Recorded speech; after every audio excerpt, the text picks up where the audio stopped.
அழிந்து போயிடாதீர்கள் என்று சொல்லுகிறார்.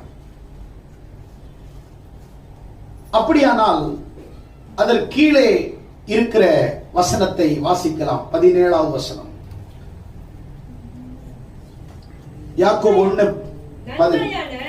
நன்மையான எந்த ஈவும் பூரணமான எந்த வரமும் பிதாவின் ஜோதிகளின் பிதாவினிடத்தில் இருந்து இறங்கி வருகிறது. கரங்களை தட்டி ஆண்டவரை மகிமைப்படுத்துங்கள். நன்மையான எந்த வரமும், நல்ல கவனிங்க, கிறிஸ்தவங்க வாழ்க்கையில 3 காரியத்துல மோசம் போயிடுறாங்க, கெட்டு போயிடுறாங்க, அழிஞ்சு போயிடுறாங்க. நம்பர் 1 வரம், நம்பர் 2 வசனம், நம்பர் 3 வாழ்க்கை. இது 3த்தையும் உங்களுக்கு நான் பகுத்து